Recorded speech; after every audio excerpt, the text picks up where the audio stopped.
Hello guys, চলে এসেছে একটা নিউ ব্লগ নিয়ে। ব্লগ বলতে কি, ডিউটি আর ডিউটি ছাড়া কিছু নেই। আর একটা কথা, চুল দাড়ি কেটেছি, ঠিক আছে, কেমন দেখাচ্ছে, বাচ্চা বাচ্চা দেখাচ্ছে না কেমন দেখাচ্ছে জানি না। মানে ওটা আগে যে দেখলাম, আগে দাড়িটা ছিল ভালো দেখাচ্ছিল, এখন কেমন দেখাচ্ছে পারি, ঠিক আছে। তো ব্লগ নিয়ে চলে আসছে একটা, বলতে গেলে প্ল্যান্টে আছি, এই প্ল্যান্ট চলছে, ঠিক আছে। ওই এইদিকে আমাদের টিপার লোড হচ্ছে, দেখতেই পাচ্ছ, ঠিক আছে। তো ভাবলাম ব্লগ একটা করা যাক নাকি, কি দিয়ে ব্লগ করবো, বাজারে যাওয়া হচ্ছে না, যে বাজার মানে। তো কালকে গিয়েছিলাম মার্কেটে, কালকে সন্ধ্যাবেলায় গিয়েছিলাম, তো কালকে কাটলাম, ঠিক আছে। তো এখন কালকে ব্লগটা করবো, কিন্তু সন্ধ্যা হয়ে গেছে, কি ব্লগ করবো, অন্ধকার, তাই ব্লগ করে নিতে হবে। কারণ আজকে একটা ব্লগ করা যাক নাকি, ভিডিওটা ডালতে হবে নাকি, না ভিডিও ডাললে হয়, আপলোড করলে হয়, তাহলে একটা ব্লগ করি, প্ল্যান চালু করতে হবে।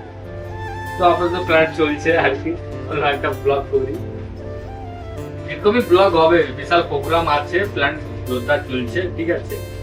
হয়তো একদিন ছাড়া বা মানে প্রতিদিন আগে কি করতাম, প্রতিদিন ভিডিও আপলোড করতাম, তখন সুযোগ পেতাম, তখন প্রোগ্রাম কম থাকতো, ঠিক আছে। বাট এখন প্রোগ্রাম বিশাল থাকে, সকাল মানে 6টায় থেকে, মানে সকাল 7টা থেকে প্ল্যান চালু হয়ে যায়, এখন সন্ধ্যা 6টা পর্যন্ত, আবার 7টাও হয়ে যায়, আবার ডিউটি হয়ে যায়, ঠিক আছে। দেখতেই পাচ্ছ এখন চলছে আপাতত। ঠিক আছে, আজকের মতো এখানেই আসছে, তাহলে নেক্সট ভিডিওতে জানি না কবে ভিডিও আপলোড করবো, ঠিক আছে, টাটা।